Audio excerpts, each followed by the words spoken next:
마태복음 11장 오늘 25절 이하의 말씀으로 너희 마음이 쉼을 얻으리니 라는 말씀 제목으로 같이 나누고자 합니다. 우리가 사진 한 장 보죠. 저게 무슨 그림인가 싶으실 거예요. 한 농부 같습니다. 수레에다가 아마 짐을 잔뜩 실은 것 같아요. 이걸 끌고 가는 소가 2마리인 거 보니까요. 지금 유대 지방에 있는 팔레스타인 지역에는요, 농사를 지을 때나 큰 짐을 끌고 갈 때 소를 앞세워서 저렇게 끌고 갑니다. 근데 대체적으로 한 마리가 아니고 2마리예요. 근데 저 그림에서 우리가 눈여겨봐야 할 점은 소와 소, 다른 소가 연결되어 있는 가운데 큰 나무 토막 있잖아요. 길다란 거. 저게 멍에입니다. 멍에. 그래서 2마리의 소가 함께 멍에를 지고 수레에 탄 주인의 지시를 따라서 짐을 끌고 가는 그런 장면이에요. 오늘 본문의 말씀 하반부에 나오는 내 멍에를 메고 내게 배우라, 예수님의 말씀을 상기시켜 볼 만한 그림입니다. 예수님께서 멍에 이야기를 하신 거예요. 좀 이따 저 본문의 말씀으로 저 그림을 한 번 더 이해할 수 있는 기회가 있을 겁니다. 우리가 복음서를 시작하면서 마태복음 5장에서 7장까지 산상수훈을 본 적이 있습니다. 예수 그리스도의 하늘의 복음을 선포하신 거죠. 8장 예언은 예수님의 기적을 통해서 하늘의 귀한 말씀이 실질적으로 나타나는 하나님의 능력임을 예수님께서 보여주셨습니다. 그러나 10장 이후에 예수님께서 제자들을 그리스도의 복음을 전거할 자로 파송하시죠. 그러면서 계속 만나는 주제가 뭐예요? 세상 가운데 복음을 전하지만 세상 사람들을 경험할 때 겪는 갈등에 대한 주제의 말씀을 예수님께서 하셨습니다. 지혜로워라고 했습니다. 하나님의 말씀을 받는 자처럼 용기 있으라고 하셨습니다.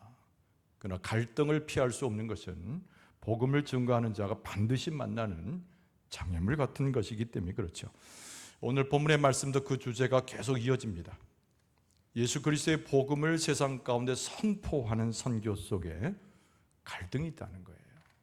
근데 오늘 본문의 말씀 가운데 예수님께서 중심적으로 가르치는 것은 복음을 들고 가는 사람이 어떻게 그의 심령과 영혼을 하나님과 연결되어져서 담대하게 할 수 있느냐, 이것에 대한 예수님의 주제의 말씀이에요.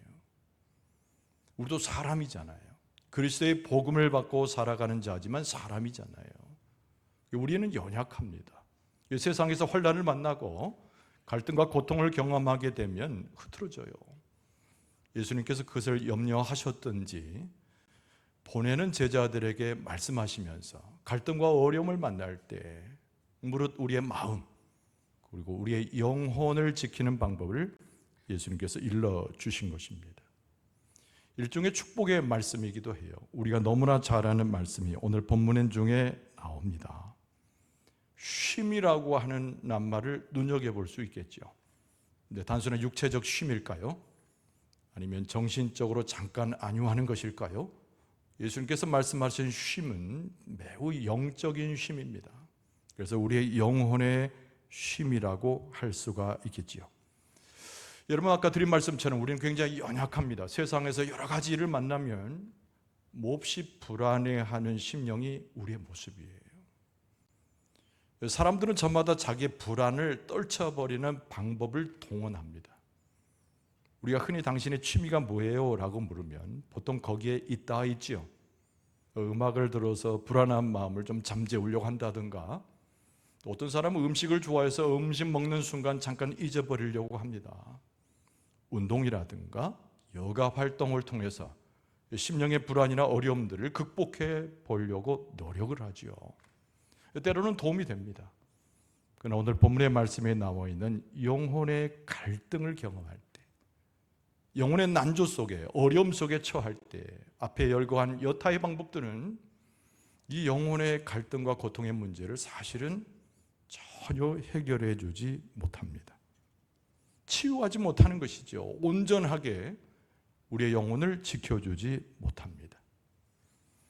그래서 초대교회 유명한 교부였던 성 어거스틴이 그 유명한 얘기를 했어요. 하나님께서 우리를 만드셨기에 우리의 영혼은 오직 주님 안에서만 안식을 누릴 수 있습니다. 하나님의 말씀은 아니지만은 이 어거스틴의 기도문은 우리의 심령을 그대로 표현하는 것이지요.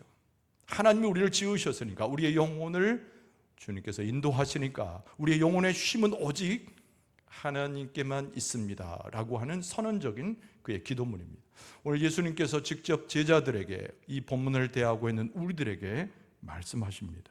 28절 보면 수고하고 무거운 짐진 자들아 다 내게로 오라, 내가 너희를 쉬게 하리라.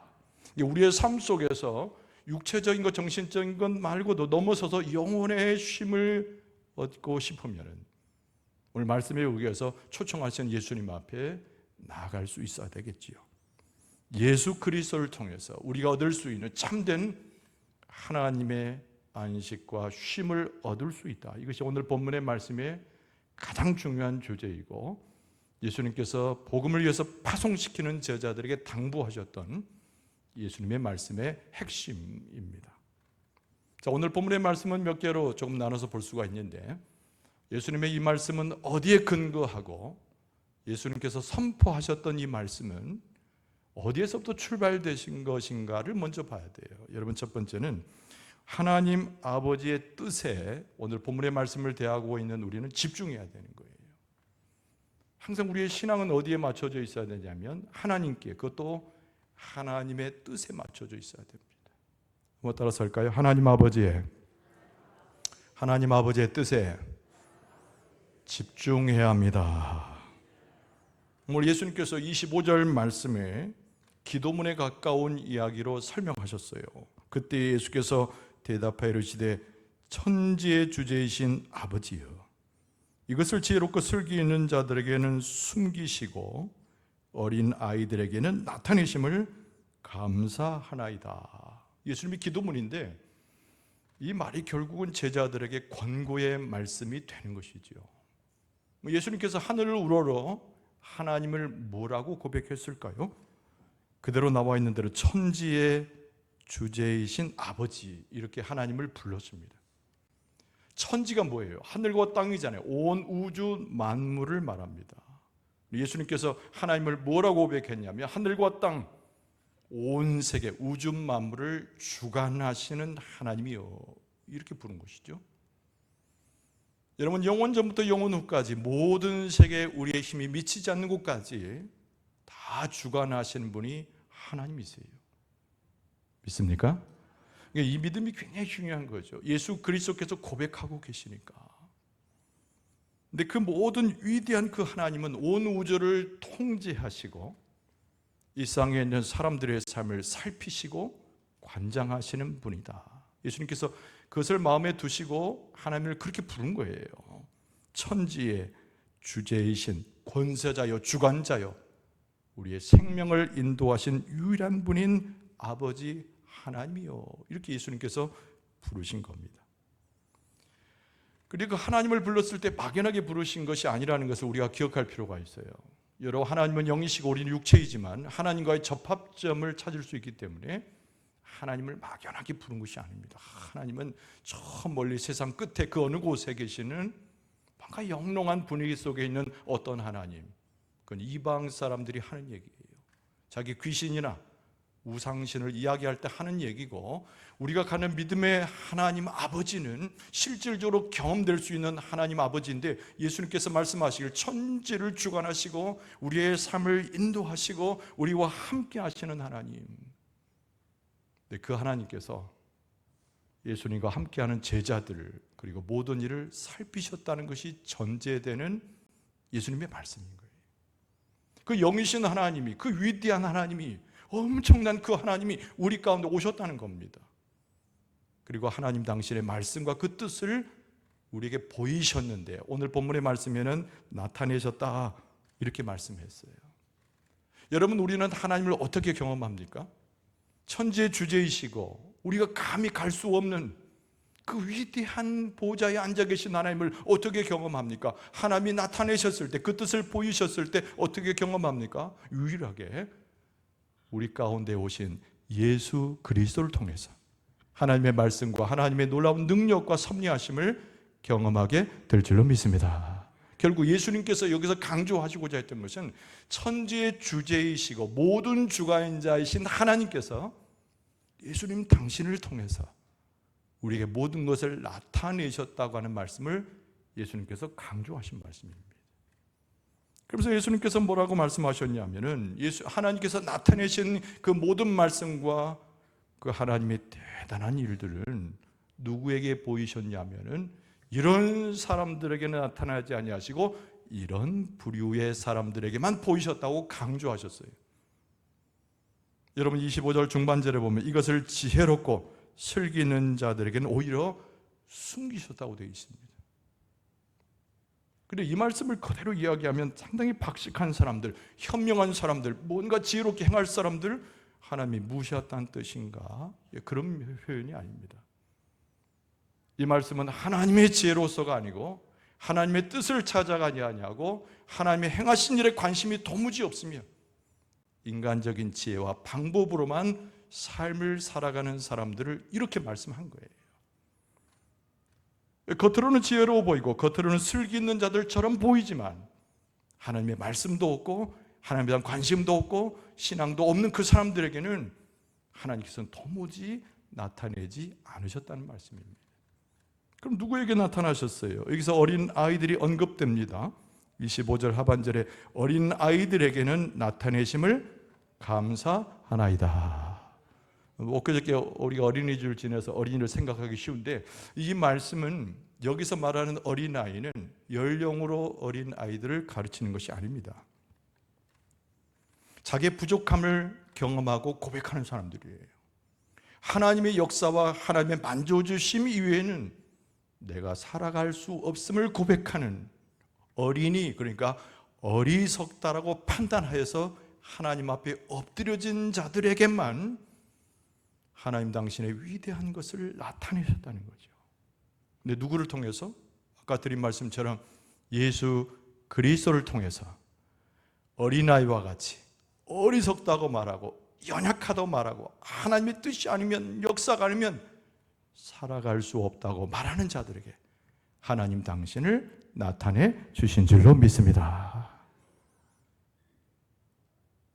오늘 본문의 말씀의 후반부를 우리가 볼 것이지만은 오늘 본문의 말씀의 앞부분에 나와 있는 예수님께서 말씀하시는 이 진리의 말씀을 먼저 집중해야 된다니까요. 이 하나님의 뜻, 그 위대한 하나님의 역사, 천지의 주제이신 하나님께서 예수 그리스도를 통하여 나는 미련하다, 나는 아무것도 아니다, 나는 아무것도 할 수 없습니다라고 고백하는 자들 위해 하나님 당신의 뜻을 보이셨다는 거예요. 두 번째 주제가 뭐냐면 하나님 아버지께서 모든 것을 예수님 당신에게 맡기셨음을 예수님이 말씀하셨습니다. 여러분 이 점도 굉장히 중요해요. 한번 여러분께 여쭤볼 테니까 답변은 간단해요. 아멘 하시면 돼요. 예수님은 하나님 당신이신 줄로 믿습니다. 대답 잘하시네요. 아멘 하는 거예요. 예수님이 누구신가 이렇게 물을 때 자기 스스로에게 먼저 물어보게 되잖아요. 예수님은 사람이기도 하셨지만 완전한 하나님이세요. 그래서 사람이신 예수님보다 더 중요한 것은 하나님 당신이신 예수님이잖아요.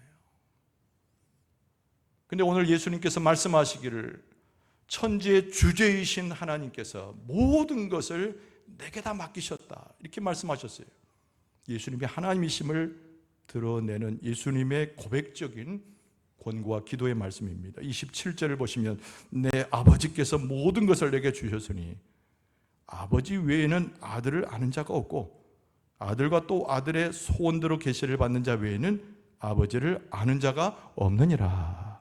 그러니까 하나님이 예수님을 아시고 예수님이 하나님을 아시는데 예수 그리스도와 더불어 하나님의 계시대로 살아가는 사람들이 하나님을 알고 예수님을 결국 안다라고 하는 예수님의 말씀인 거예요. 하늘과 땅의 주제이신 천지의 주제이신 하나님께서 모든 것을 누구에게 주셨다고요? 그의 아들이신 예수님에게 주셨다는 겁니다. 여러분, 하나님의 소유는 천지만 있지 않죠. 우리가 모르는 세계, 우리가 이해할 수 없는 것들, 우리가 감히 상상할 수 없는 영원함과 모든 경계를 넘어가는 엄청난 거예요. 뭐라고 설명할 수가 없어요. 근데 2000년 전에 예수님께서 이 땅에 오지 않으셨습니까? 누구로 오셨어요?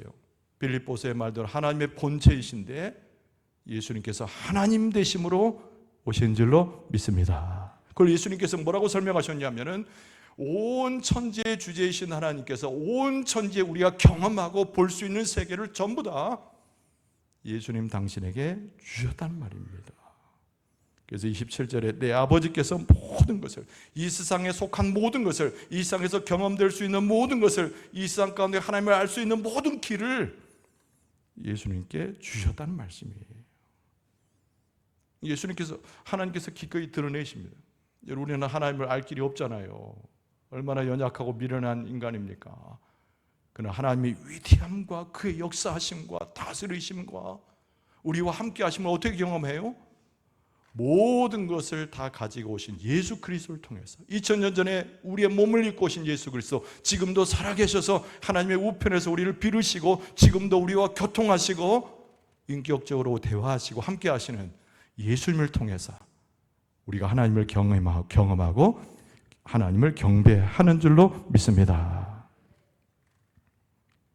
그러니까 예수님께서 반복되이 말씀하시잖아요. 27절 하반절에 보면 아버지 외에는 아들을 아는 자가 없고 아들과 또 아들의 소원대로 계시를 받는 자 외에는 아버지를 아는 자가 없느니라. 여기서 주목할 말은요, 아들의 소원대로 계시를 받는 자, 이들이 하나님을 알고 예수님을 알아요. 좀 이따 수고하고 무거운 짐진 자들아 다 내게로 오라, 이 말씀을 접하겠지만 이 초청의 말씀을 깊이 깨닫기 위해서는 이것이 우리에게 진리가 되어지고 우리의 영원히 쉴 만한 예수님의 초대의 말씀으로 인식되기 전에는 이 말씀을 이해해야 되는 거예요. 예수님께서 말씀하신 거예요. 내가 하나님을 안다는 거예요. 하나님이 예수님 당신을 안다는 것이죠. 그것도 누가 알아요? 말씀의 반복대로 이야기한 대로 아들의 소원대로 계시를 받는 자, 그가 아버지를 알고 예수님이 하나님이심을 아는 거예요. 예수님은 어떤 분이십니까? 2000년 전에 갑자기 만들어져서 우리 가운데 오신 하나님의 창조물인가요? 그렇게 하면 이단되는 거예요. 절대 그럴 수 없어요. 성부 하나님, 성령 하나님, 그리고 성자 하나님, 할렐루야, 삼위일체 하나님이 영원 전부터 계셨어요. 그래서 예수님은 성부 하나님, 성령 하나님과 더불어서 옛날부터 계셔서 모든 창조의 사역과 우리가 세상에 오는 것조차 전부 간섭하신 분이에요. 그래서 요한복음 1장 1절 이하의 말씀에 보면 예수님을 말씀으로 이야기합니다. 태초에 말씀이 계시니라. 이거 예수님이에요. 이 말씀이 하나님과 함께 계셨으니 이 말씀은 곧 하나님이시니라. 그가 태초에 하나님과 함께 계셨고 만물이 그로 말미암아 지은 바 되었으니 지은 것이 하나도 그가 없이는 된 것이 없느니라. 그러니까 예수 그리스도께서는 갑자기 중간에 2000년 전에 막 만들어져 가지고 우리에게 보내신 바 된 것이 아니고 예수님은 하나님이세요. 우리가 하나님의 아들이라고 말해서 뭔가 신격에 질서가 있고 높낮이가 있는 것처럼 보이지만 그렇지 않습니다. 성부 예수님, 성부 하나님으로 계셨던 것이죠. 나라고 하는 존재가 태초의 시간까지 갈 필요 없이 나라고 하는 현재의 존재가 누가 만들었어요? 하나님께서 만드신 줄로 믿습니다. 근데 요한복음에 보면 예수님도 하나님이셔서 그 당시에 나를 만들 때도, 지금 나를 만들 때도 성부 하나님, 성령 하나님과 더불어서 나를 만드셨다는 거예요. 그 예수님의 정체를 예수님께서 친히 말씀하신 겁니다. 그런데 여러분 2000년 전으로 돌아가 보면 예수님이 사람의 몸을 입고 오셨지 않습니까? 하나님이셨는데 믿습니까? 굉장히 중요한 고백들이에요. 예수님은 하나님이신데 완전한 사람의 몸을 입고 오셨어요. 뭐만 없어요? 그렇죠. 죄만 없으신 거죠. 마리아의 몸에 잉태하셔서 성령의 잉태되어서 출산했어요. 어린 시절 나사렛으로 보냈습니다. 예수님의 공생애는 30세에 시작이 되었어요. 흠모할 만한 것이 없다고 그랬습니다. 이사야 선지자의 말에 의하면은. 그래서 사람들이 예수님을 처음 봤을 때 와, 메시아다 이렇게 전혀 알아보지 못했습니다. 그냥 평범한 자기들과 똑같은 사람으로 보여졌던 것이지요. 세례 요한은 어땠을까요? 여러분, 예수님보다 먼저 하나님께로부터 보냄받아서 예수님을 먼저 증거하는 사람이었지 않았습니까? 세례 요한도 예수님을 처음 봤을 때는 잘 몰라봤어요. 우리가 복음서 본문에 보면 제자들 보내가지고 당신이 그이니까 질문할 정도였지 않습니까? 세례 요한도 예수님을 예배하러 왔지만 처음에는 예수님을 메시아로 하나님으로 전혀 알아보지 못했습니다. 중요한 것은 오늘 본문의 말씀이 뭐라고 돼 있어요? 아들의 소원대로 계시를 받는 자가 하나님을 알고 예수님을 아는 것이죠. 세례 요한은 하나님의 보내신 바 그 뜻을 누구보다 이해했던 사람이에요. 그리고 세례 요한은 사람이었지만은 하나님의 계시를 받아서 예수님을 직접적으로 알아볼 수 있는 사람이었는데 알아볼 수 있는 방법이 하나 있었습니다. 하나님께서 직접 일러주신 거예요. 그렇지 않았으면 세례 요한도 예수님을 알아보지 못했을 겁니다. 여러분, 요한복음 1장 32절 이하의 말씀에 보면 요한이 또 증언하여 이르되 내가 보매 성령이 비둘기같이 하늘로부터 내려와서 그의 위에 머물더라. 33절을 잘 보세요. 나도 그를 알지 못하였으나 그랬습니다. 예수님을 처음 봤을 때는 알지 못했어요. 근데 하나님이 일러주셔요. 뭐라고 되어 있냐면 33절 나를 보내어 물로 세례를 베풀라 하신 그이가 하나님이시죠. 나에게 말씀하시되 성령이 내려서 누구 위에든지 머무는 것을 보거든 그가 곧 성령으로 세례를 베푸는 이인 줄 알라 하셨기에 34절에 내가 보고 그가 하나님의 아들이심을 증언하였노라 하니라. 세례 요한도 처음에는 우리와 똑같은 미련한 사람이기 때문에 그냥 그렇게 하나님께 부름을 받아서 가서 회개의 복음을 선포하라, 예수님을 예비하라 라고 해서 했지만은 그의 한계가 있었어요. 그런데 하나님께서 말씀하시기를 성령이 그 안에 내려서 그 성령의 세례를 베푸는 자를 내가 인식하게 하는 그가 바로 하나님의 아들임을 일러주었을 때 세례 요한이 그때 확인한 거예요. 그러니까 오늘 예수님이 하신 말씀이 있잖아요. 예수님께서 뭐라고 그러셨다고요? 예수 그리스도의 계시, 예수 그리스도의 그 아들로 계시를 받은 자가 하나님을 알고 예수님을 아는 것이죠. 계시라고 그러니까 뭐 대단한 것처럼 보이지만 예수 그리스도를 통하여 하나님의 말씀을 받은 모든 무리를 이야기합니다. 여러분, 하나님께서 우리에게 계시를 주셔요. 하나님의 말씀 예수 그리스도라는 계시를 주셔요. 예수 그리스도라고 하는 너무 특별한 계시를 받을 때 예수님을 통해서 하나님을 알아보고 하나님이 나의 아버지심을 고백하고 예수 그리스도를 통하여 엎드려지는 하나님의 은혜가 우리 가운데 충만하게 될 줄로 믿습니다. 그랬더니 오늘 본문의 말씀 가운데 천지의 주제이신 여호와 하나님께 모든 것을 받으신 예수님께서, 하나님 자체이신 예수님께서 우리를 찾아오셔서 우리를 인격적으로 만나시고 불쌍히 여기시는 예수님께서 제자들과 더불어 오늘을 살아가는 우리에게 말씀하시는 거예요. 그게 세 번째 주제입니다. 예수님은 지치고 무거운 짐진 자들에게 안식을 주신다는 거예요. 할렐루야. 그 유명한 28절 말씀을 봅시다. 수고하고 무거운 짐진 자들아 다 내게로 오라. 내가 너희를 쉬게 하리라. 예수님께서 특정한 사람만 부르신 것이 절대 아니에요. 그래서 이 모습을 뭐라고 표현하냐면 예수님께서 초대하셨는데 활짝 열린 초대입니다.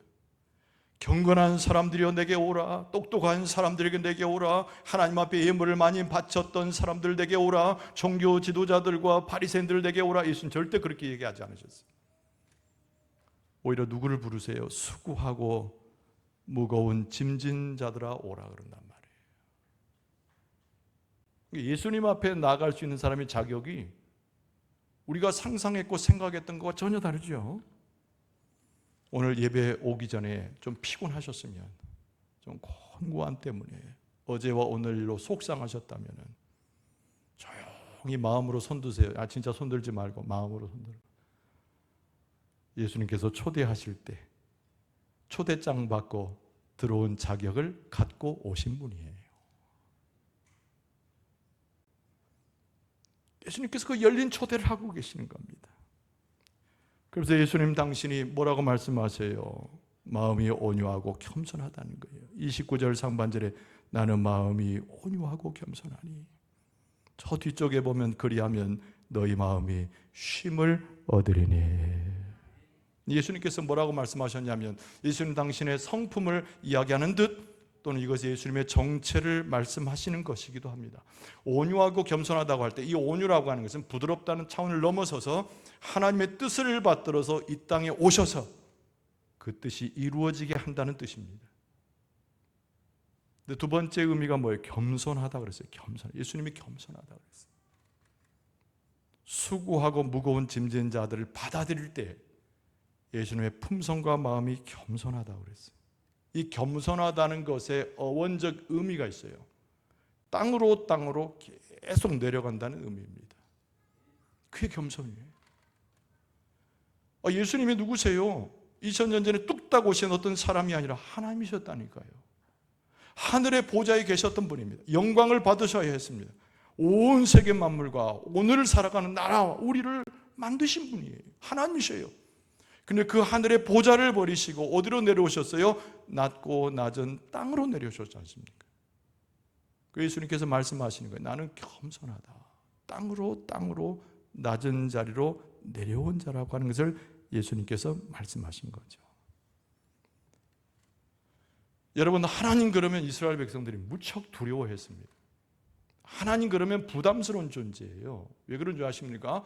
공의로우신 분이어가지고 범죄하게 되면 죽기 때문에 그런 거예요. 하나님의 얼굴을 볼 수가 없는 겁니다.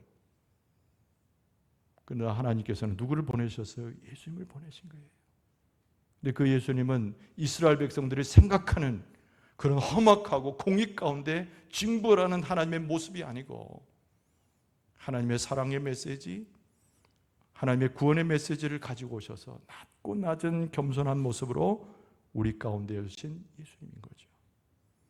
우리를 불쌍히 여기신 분이, 우리를 벌하기 전에 우리의 죄를 보시고 불쌍히 여기신 분이, 우리를 구원하신 분이고 우리를 긍휼히 여기신 분이고 예수님께서 긍휼과 자비로 우리를 붙들어 주시는 줄로 믿습니다. 하나님은 공의로우신 분이기도 하지만은 사랑이 많으신 분이기도 하잖아요. 그 사랑을 붙들고 오신 분이 예수님이에요. 그래서 시편 103편 13절 말씀에 보면은 아버지가 자식을 긍휼히 여긴 같이 여호와께서는 자기를 경외하는 자를 긍휼히 여기시나니 이는 그가 우리의 체질을 아시며 우리가 단지 먼지뿐임을 기억하심이로다. 우리를 불쌍히 여긴 거죠. 예수님께서 오셔서 수고하고 무거운 짐진 자들아, 죄악 가운데 놓여져서 떨고 있는 자들아, 뭐 힘있고 경건한 자를 부르신 것이 아니라 오히려 부르시면서 하나님의 긍휼과 자비하심과 죽는 상황에서 구원이 필요한 자들에게 예수님께서 이 말씀으로 초청하신 것이죠. 그러면서 예수님께서 뭐라고 말씀하시냐면 29절 중반절에 내게 배우라 그랬어요. 도대체 이 말씀을 왜 하셨을까? 제자들을 보내고 계시잖아요. 여러분, 제자는 뭐 하는 사람입니까? 스승에게 배우는 사람이죠. 가르치는 사람은 스승이고 배우는 자는 제자예요.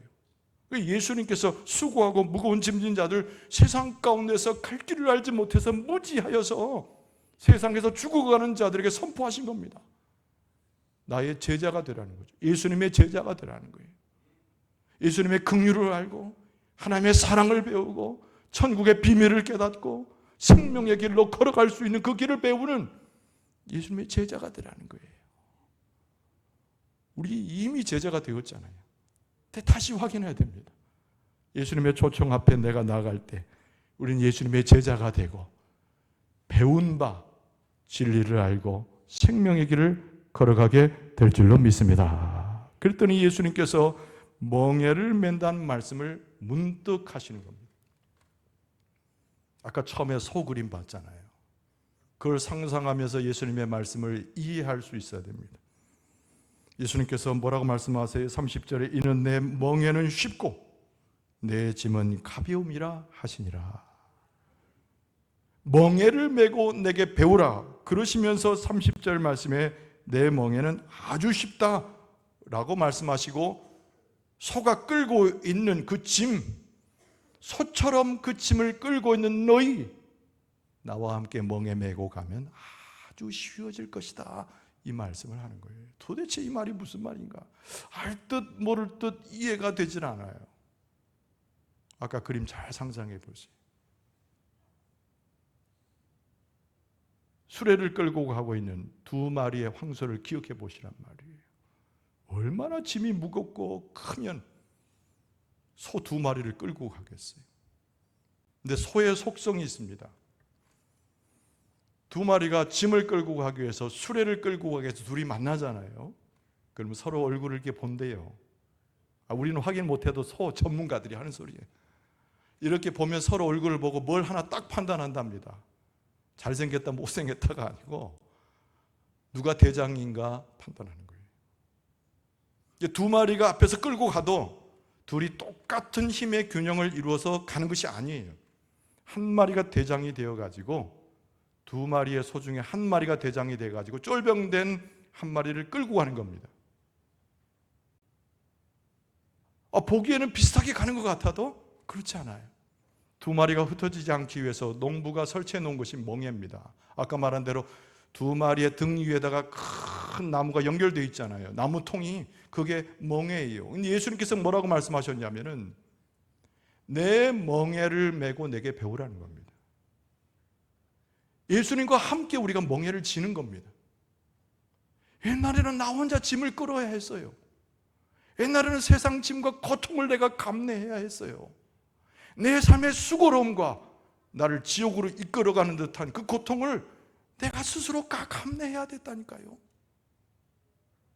혼자 끙끙대는 병든 소처럼 그렇게 살았어요. 예수님께서 오셔서 말씀합니다. 너와 내가 함께 멍에를 매자는 것이죠. 그리고 예수님께서 말씀하시길, 그 소들이 서로 약속이나 한 듯 대장소를 알아보는 것처럼 나를 너의 대장으로 인정하라는 겁니다. 내 멍에를 매라는 얘기는 예수님과 함께 멍에를 메고 대장이신 예수님을 알아보라는 거예요. 내게 배우라는 말씀이 바로 그 말씀입니다. 제자가 되라는 거죠. 그때부터 내 삶은 달라지게 되어 있습니다. 내 멍에는 아주 쉽고 내 짐은 가벼움이라 하시니라. 당연해지죠. 짐은 져요. 여전히 끌고 가야 합니다.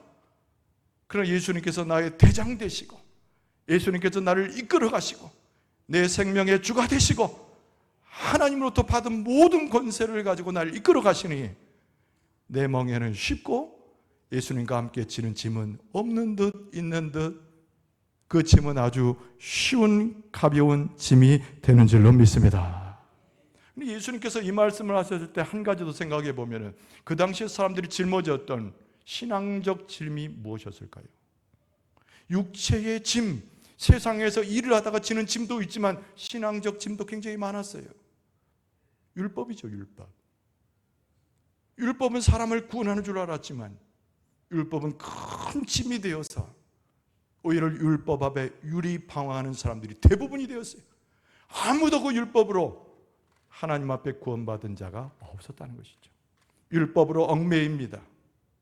이스라엘 백성의 전통으로 얽매입니다. 사람들이 이야기하는 종교 지도자들이 굴레를 만들어가지고 사람들을 씌우고 자기들만 율법을 지키고 자기들만 금식하고 자기들만 기도 잘하고 너희들은 전부 다 형편없어 라고 정죄하는 시대에 살았다거든요.